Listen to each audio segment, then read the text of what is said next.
La bonne info, c'est à la bonne heure sur GTV. Bonsoir à toutes et à tous. Merci de suivre l'actualité de ce mercredi 11 juin 2025, dont voici les titres. Pour renforcer et garantir un développement durable de ses activités maritimes, le Sénégal envisage une révision en profondeur du Code de la marine marchande. Ce projet vise à adapter la législation maritime aux enjeux contemporains et futurs du secteur. Vous entendrez les explications d'Isabelle Rouge, avocate au cabinet Assafo et compagnie de Paris en début d'édition. En prélude à une reprise annoncée de leurs actions de protestation, les travailleurs de la justice à travers leurs syndicats interpellent l'opinion publique et les autorités sur une revendication qu'ils jugent fondamentale. Vous écouterez les explications de Boun Aya Diop. Et puis, Canal face à une poubelle à ciel ouvert construite pour évacuer les eaux pluviales par les colons. Le canal est devenu le plus grand collecteur des eaux usées des quartiers environnants, Fass, Gueule Tapée, Colobane. Hormis les conduites des eaux usées qui sont raccordées, les riverains continuent d'y verser les déchets de tout genre. Un micro-trottoir de Amsatou Gano à suivre dans un instant dans le développement de cette édition. C'est tout de suite après ceci.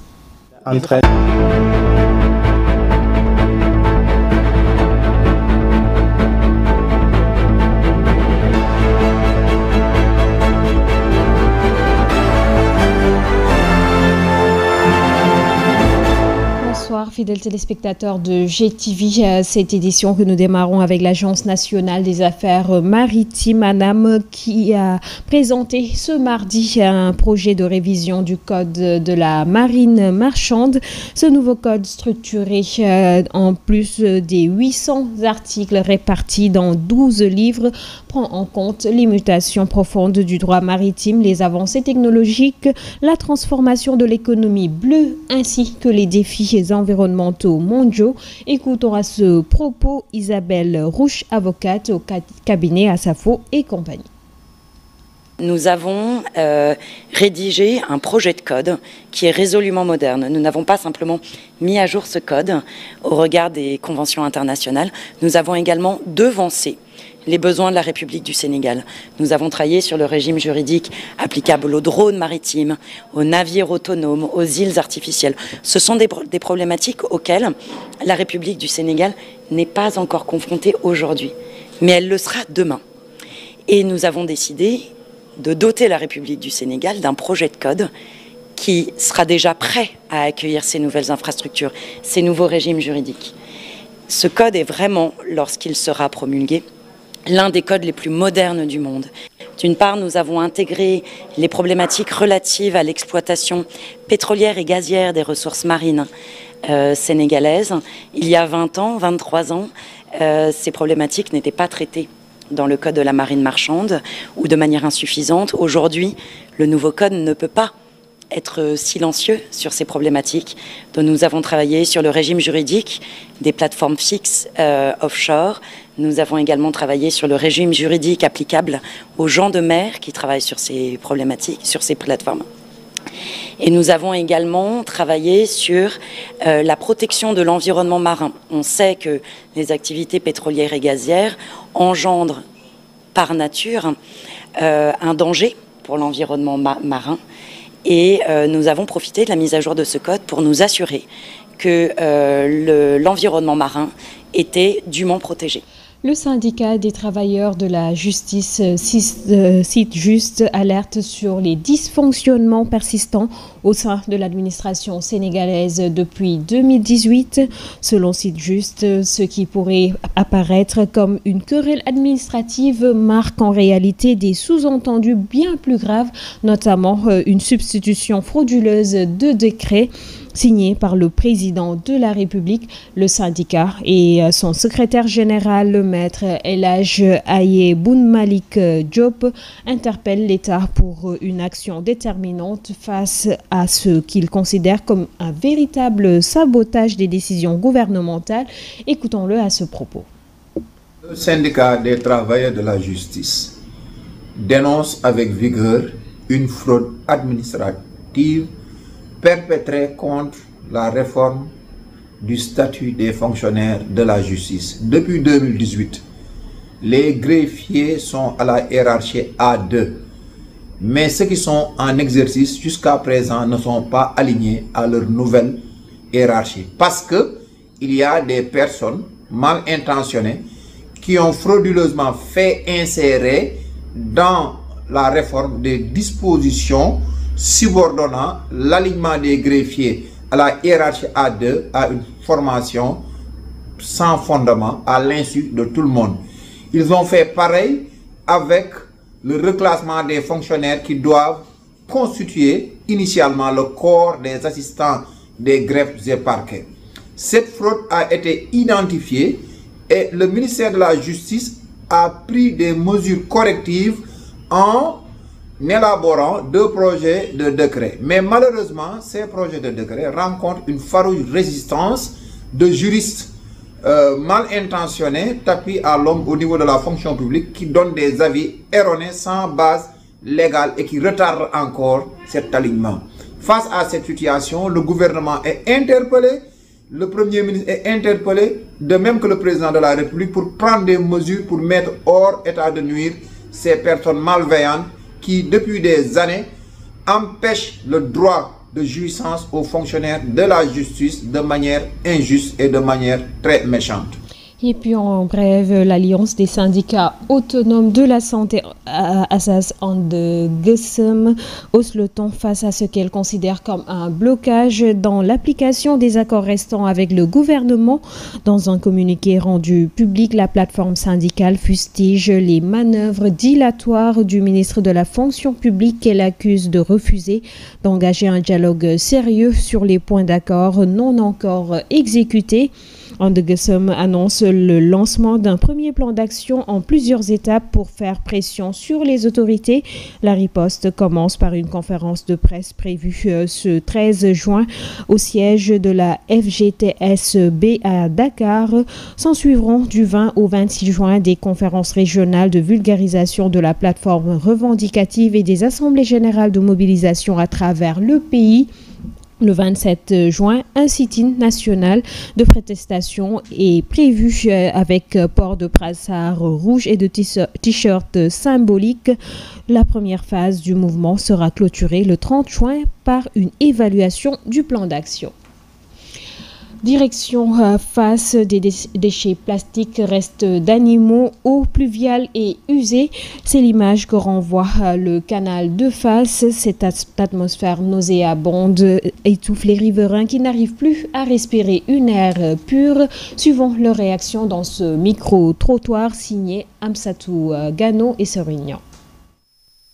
Notre principal problème, c'est qu'il n'y a pas de tuyau d'évacuation relié directement au canal, ce qui fait que l'eau de pluie reste stagnée. C'est ce qui cause d'ailleurs la dégradation des routes, alors que Fass fait partie des principaux axes de Dakar. Beaucoup de véhicules empruntent cette direction.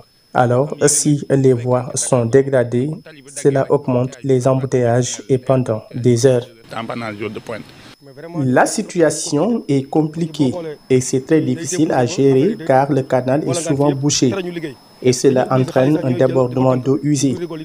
Ainsi, la situation impacte beaucoup sur notre travail. Les enfants sont obligés de nettoyer cette eau. Les dépôts d'ordures sont à l'origine de tout ceci. Non seulement ça impacte sur notre travail, mais aussi cela peut nous causer des maladies. Lorsqu'on passe par ici, on est obligé de changer nos vêtements pour faire notre prière et cela est vraiment impardonnable.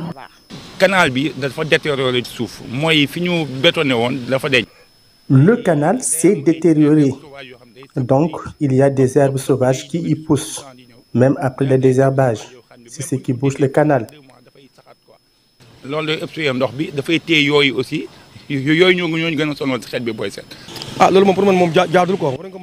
Les gens qui mettent des animaux morts ne doivent pas agir ainsi. Ils viennent pendant la nuit pour commettre leur forfait. Tout ceci fait partie des facteurs. Le refoulement des eaux usées peut causer des problèmes de santé à nos enfants. Ils sont plus exposés car ils sont souvent dehors. Les enfants ne comprennent pas les risques que peuvent entraîner les eaux usées. Lorsqu'ils tombent malades, c'est nous les mères qui en font les frais. Ce mardi 10 juin, le président du mouvement Le Peuple Faloubar s'est rendu à Mbewan Faye, un village situé dans la commune de Ndiéyène Sirar, pour échanger avec les habitants face à une population attentive. Il a tiré la sonnette d'alarme sur plusieurs difficultés qui freinent le développement local. Il s'est exprimé au micro de Ndela Ndiaye. Cette année, nous avons choisi le village de Mbewan Faye avec beaucoup de particularités parce que c'est une zone agricole où l'agriculture marche à merveille. Parce qu'il y a assez de terre, les gens vivent de l'agriculture. Donc nous allons énumérer comme chaque année les problèmes de la commune, notamment en termes de semences. Nous notons des retards dans la distribution de ces semences-là et pour la majeure partie, ce ne sont pas des semences de qualité. Toujours aussi dans les problèmes qui gangrènent aujourd'hui la commune de Ndiéyène Sirar, nous avons parlé de logement. Il y a pas mal de jeunes aujourd'hui dans la commune qui ont déposé auprès de la mairie des demandes de logement de terrain, mais qui ne parviennent toujours pas à avoir la délibération de ces terrains-là, et ça depuis plus de 4 ans. Sur le plan aussi de l'éducation, nous avons parlé des problèmes de déplacement des élèves. Aujourd'hui, dans la commune de Ndiéyène Sirar, une commune de 37 villages, vous n'êtes pas sans savoir qu'il y a un seul SEM qui se trouve actuellement au niveau de Ndiéyène Sirar. L'autre problème aussi, c'est l'état de la route Khombole-Ndiaganyao. Je pense que c'est des doléances depuis 5 ans ou depuis 10 ans même, on discute de ça. Et que le ministre Amadou Ba, à l'approche des élections présidentielles de 2024, avait même fait des poses premières pierres au niveau de la commune de Ndiéyène Sirar. On pensait que le problème est réglé, mais jusqu'à présent, on ne connaît pas où se trouvent exactement les blocages. Côté santé aussi, on en a discuté. Aujourd'hui, on a 5 postes de santé, mais il n'y a pas de matériel dedans. Il n'y a pas de matériel, il n'y a pas de médicaments. Les gens peinent à se soigner parce qu'il y a vraiment des problèmes dans tous ces postes de santé-là. Vraiment, nous interpellons l'État du Sénégal pour qu'il puisse nous venir en aide. Et dans ces postes de santé, comme on dit, à part ces pays qui est payé par l'État du Sénégal, c'est quand même sur les recettes que nous gagnons de ces postes de santé-là qui nous permettent aujourd'hui de payer les autres personnels de santé dans ces postes de santé. À présent, l'actualité internationale en bref. D'abord au Nigeria, c'est le soulagement pour de nombreux propriétaires de jets. Le service des douanes a levé les scellés posés sur une 60aine d'avions privés. Depuis plusieurs années, il est reproché à plusieurs propriétaires le non-paiement des droits d'importation de leurs jets privés. Des particuliers s'étant engagés à régulariser leur situation. Les douaniers les douanes nigérianes ont donc lâché du lest. Mais le gouvernement fédéral est bien décidé à remettre de l'ordre dans ce dossier des avions privés. Et puis la police de Los Angeles a annoncé mardi soir qu'elle procéderait à des arrestations de groupes de personnes violant le couvre-feu. Ce régime d'exception a été mis en place pour empêcher les incidents provoqués par les manifestants opposés à la politique migratoire de l'administration Trump. Le Texas, autre État à forte population latino-américaine, a aussi annoncé la garde nationale. Sport à présent, sensation à Nottingham. L'équipe nationale du Sénégal a créé la surprise hier en s'imposant 3-1 face à l'Angleterre lors d'un match amical de prestige. Une performance de taille qui entre dans l'histoire du football africain. Tous les moyens nécessaires ont été mis en place pour battre une équipe aussi grande que l'Angleterre, mais il reste quand même beaucoup de défis à relever pour les prochains mois. Telle est la réaction du défenseur central, par ailleurs capitaine de l'équipe nationale du Sénégal, Kalidou Koulibaly. Je vous propose d'écouter ses propos. Les gens demandent beaucoup de conseils. Aujourd'hui, il y a beaucoup de joueurs qui nous ont demandé des conseils. Mais après, le talent est là aussi. Le talent est là. On joue dans les meilleurs clubs d'Europe aussi. Il y a beaucoup de joueurs qui jouent en Première Ligue, beaucoup de joueurs qui jouent en Ligue 1, en Serie A. Donc après, quand tu as des joueurs talentueux comme ça, tu as juste à mettre ton plan. Et le plan du coach a été très bon aujourd'hui. Je pense que le staff technique a bien préparé le match. Je pense que sur ces 10 jours, je pense qu'on a montré qu'on était une grande équipe. Il faut continuer comme ça. Maintenant, il y a des échéances très très importantes au mois de septembre. Il ne faut pas se galvaniser, il faut prendre la confiance, mais il faut continuer à travailler. Non, c'était bien pour nous aussi de venir affronter une équipe comme ça, comme l'Angleterre et comme l'Irlande. C'est bien pour nous parce que ça faisait longtemps qu'on n'avait pas joué une équipe européenne. On voulait montrer qu'au niveau international, on avait le niveau. Maintenant, il faut continuer à travailler. On sait que la préparation, ça fait partie de ces matchs-là. Et ces matchs-là, c'était pour engranger de la confiance. Je pense qu'on a engrangé beaucoup de confiance. Et voilà, on va arriver en septembre avec beaucoup de confiance, mais surtout avec l'envie de gagner les matchs et l'envie de montrer que le Sénégal a sa place à la Coupe du Monde. Réaction d'après-match, nous avons recueilli l'analyse de Chersen, entraîneur formateur à Hambourg Excellence Football. Selon lui, l'équipe nationale a démontré qu'elle pouvait évoluer de manière cohérente et efficace sans son leader technique Sadio Mané. Selon toujours Chersen, les Lions ont à travers ce match montré une bonne organisation tactique et un jeu plus collectif, plus vertical, avec des transitions offensives très rapides, suivant ses propos au micro ou plutôt au téléphone d'Aïssatouba.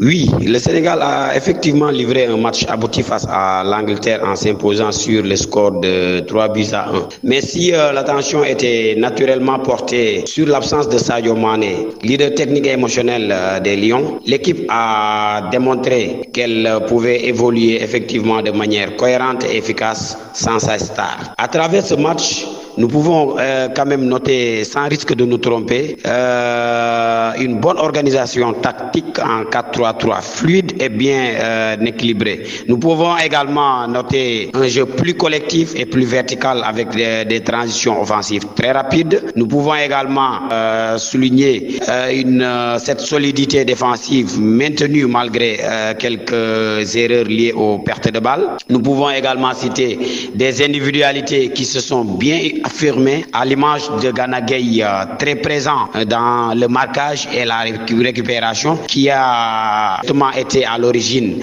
des 2 derniers buts du Sénégal. On peut également citer El Hadj Malick Diouf dans les phases offensives avec des débordements, des centres et des passes clés. Nous pouvons également citer Iliman Ndiaye, très efficace avec le ballon au pied. En tout cas, ce match constitue un test réussi pour le coach Pape Thiaw, qui a misé sur un collectif au détriment d'une individualité, avec un jeu plus fluide et mieux réparti. C'est une performance qui rassure quand même, surtout à l'approche des prochaines séances. Voilà, c'est la fin de cette édition. Merci de l'avoir suivi. Excellente suite de programmes en compagnie de GTV. Bonsoir.